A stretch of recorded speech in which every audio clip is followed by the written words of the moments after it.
A young man just 25 years old, walking his dog in his own neighborhood. Well, he was gunned down in cold blood. Two suspects set him up from both sides. As a retired police lieutenant, I'm going to break down exactly what happened and what we can learn from this tragedy. Hey guys, Todd Heaton with Humilitas First. This is Philadephia, January 13th, 2021, just before 7 p.m. So yes, it's after dark. One of the first things that I notice is these guys aren't walking directly alongside one another like friends do.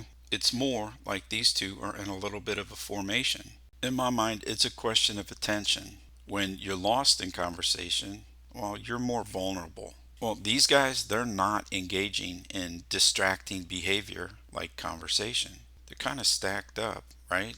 I recently watched a wolf documentary, and one of the things I learned is that wolves, they can exchange a glance to alert other pack members of the start of a hunt. They also use subtle body shifts, like a tense posture or slight head movement. Subtle, silent cues, like this, well, they conceal the wolf's intentions until it's too late for the prey. Watch the lead armed robber turn his head, looking over his right shoulder, glancing back to look at the robber with the gun in his pocket. What do you think he's telling him here? Well, he's letting him know, hey, I see the next victim.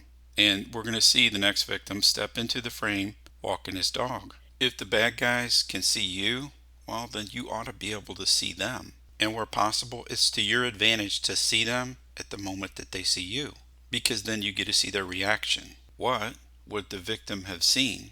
Here's a still from later in the video that was released by the police. He would have seen two males with hoodies up and either a ski mask or a shiesty mask.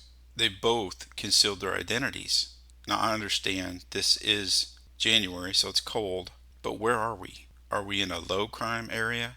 Are we out in Laramie, Wyoming, where CityData.com says many years there are no murders and perhaps a couple of robberies each year? No, that is not where we are. We are in Philadephia, the city of brotherly love, where CityData.com says for many years there have been hundreds of murders and thousands of robberies.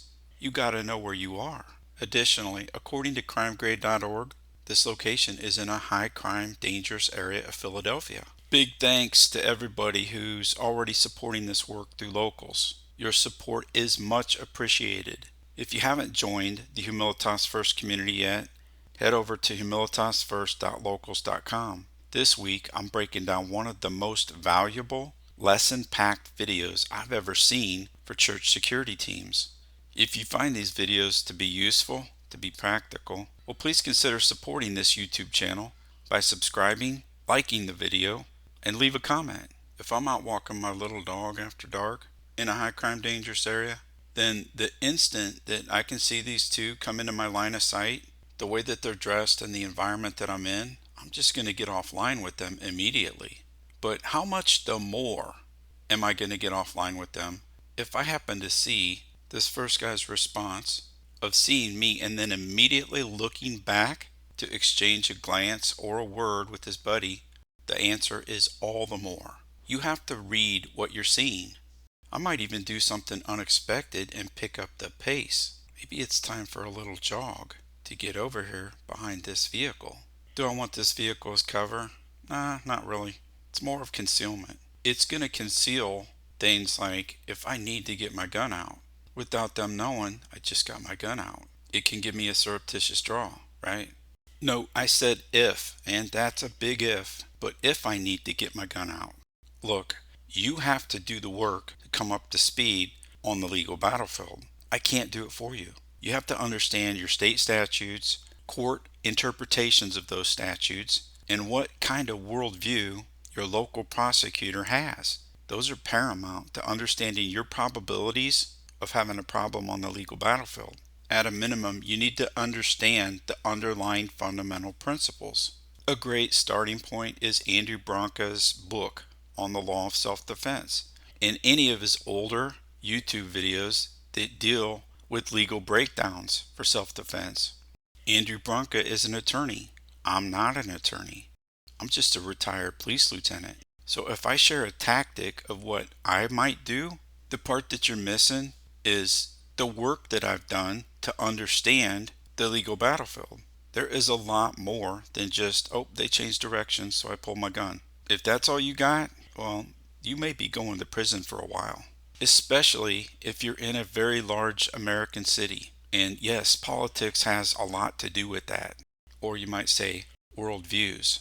You have to do the work or you're vulnerable on the legal battlefield. So for my part, I'm not viewing this car primarily as cover, though yes, it can provide some cover. But the degree of cover, it's going to depend upon things like, where am I positioned on the other side of it relative to these two armed robbers? And that is a dynamic thing that can change as the situation develops. But I'm looking at it as giving me an opportunity to get ahead in something like the process of the draw. Though I'll still be able to see to some degree through its windows. What's their angle of attack? Are they going to split up around the car as well? This is the kind of violent math that you need to see, understand, and that you need to be able to do in your head right quick. But I would want to move in a direction that is going to show the prosecutor, if it comes to that, and or the jury, if it comes to that I tried to avoid this. And these two, well, they immediately readjusted their direction of travel to correspond directly with the meet and greet with me. In other words, they began to pursue what they want to dominate and control, which is me and my little dog, and providing that I have the facts to articulate a reasonable fear of an imminent threat of great bodily harm or death, then I'm going to get ahead in the process of the draw. Whatever it is that they want from me, well, those are the ends. The drawing and the pointing of the gun, that's the means to their ends. It's not about the loot, it's about the imminent deadly threat. Another point is I'm not going to be looking at my little dog if I'm in a high crime dangerous area. If I haven't done the work and the dog's in charge leading me, then I'm just going to go by what I feel on my leash. If I had a dog, I would want to get with somebody whose lane this is, a professional trainer that could help me properly train my dog. Why? Well, because I want to be in charge. I want the dog to stop when I stop and move when I move. If I suddenly want to go for a little jog, I want the dog to immediately do what I'm doing. Because if the dog is in charge, then he might not want to go for a little jog, which is going to mean more time for me to bend over and pick the dog up. In a violent confrontation, time is a precious commodity. So I'd make sure that my dog isn't going to be a problem for me. Now, the victim here, he had recently graduated from Temple University, and he had probably walked his dog like this hundreds of times. But it only takes one time of running into a pair of transient wolves on a collision course with you, and you've got a problem. As this pair draws near to their victim, we're going to see them split up into a flanking maneuver. This is one of the last few signs that things are about to pop off in a way that you might not like. From this angle, look at the robber's right elbow. We're going to see it jut out at about 90 degrees. What's that? Well, that's the sign that the bad guy is actually pulling his firearm out of his side coat pocket. Here's another angle of the draw. Can you see the 90-degree bend in his elbow? Most likely this victim had never seen anything like this, so this was probably a surprise to him. Now, I had watched video news reports and looked at print articles, and initially I was left with the impression that this victim, that he had complied 100%, and this criminal still shot him in the chest for no apparent reason. Until I found this update and I heard this. Mr. Longcore took a step backwards and attempted to push the offender's firearm away from him. It was at this time that the offender is observed firing one time at Mr. Longcore, striking him in the upper chest area. Why does this matter? So initially my perception was that he complied 100%, but that perception, it was based on limited information. The reality was something altogether different. The only chance that we have of developing great counter tactics is to first see and understand what current team tactics are being applied in the field by, armed robbers. Humility, well, that includes taking the lowest seat, or as I sometimes like to call it, sandbagging, especially if and when the element of surprise is lost, to regain that element of surprise. But another part of humility is, as St. Teresa of Avila used to say, humility is the acknowledgement of the truth, objective truth. Truth is reality. Doesn't matter what you want it to be. It is what it is. I could not find any video that showed the actual shooting part. From the victim's perception, he easily could have imagined that this robber who's flaring out to his left was just trying to avoid close proximity to his harmless little dog. That would be part of a social norm, right? Well, guess what? Personal perception doesn't really mean a whole lot. What matters is that we develop our perspective to be based upon reality, on truth.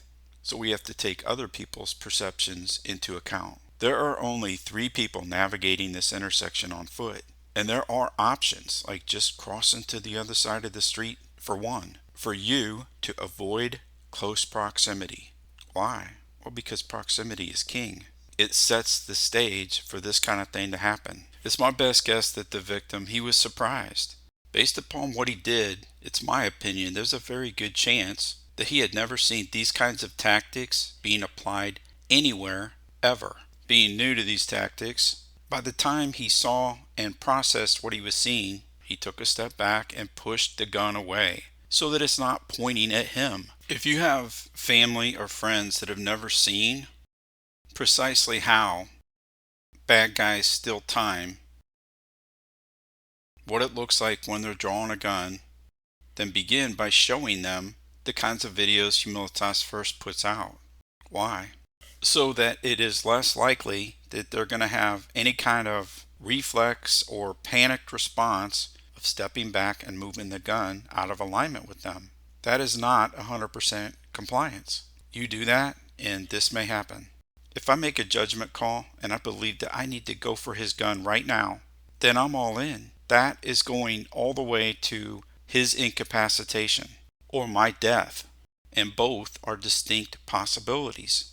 He either fully withdraws his imminent deadly force threat or he gets incapacitated. He's down and done. Then I stop. There's no halvesies on this. In for a penny, in for a pound when it comes to legitimate self-defense. I'm going to use the 100% compliance to regain surprise. Why? Well, because surprise, speed, and violence of action, those are winning principles. But if you know what this all looks like, you're not going to be surprised. You're going to know exactly what is happening to you in real time. But don't stop there. Learn the ways to simply avoid this in the first place. To not be there, or if you have to be there, to accept the principle that proximity is king and to move off early, to leave early, so that these two kind of criminals, so that they're not your problem. They're somebody else's problem. If I'm complying 100% and remaining watchful for an opportunity to stop the imminent deadly force threat against me, well, if that moment never comes and I never believe that I have a need for immediate action, then I'm just going to be a good witness. I'm going to give up the loot. Here you go. Here's the phone, wallet, and key fob. Sometimes that's the answer. And sometimes you got to go all in. No halvesies.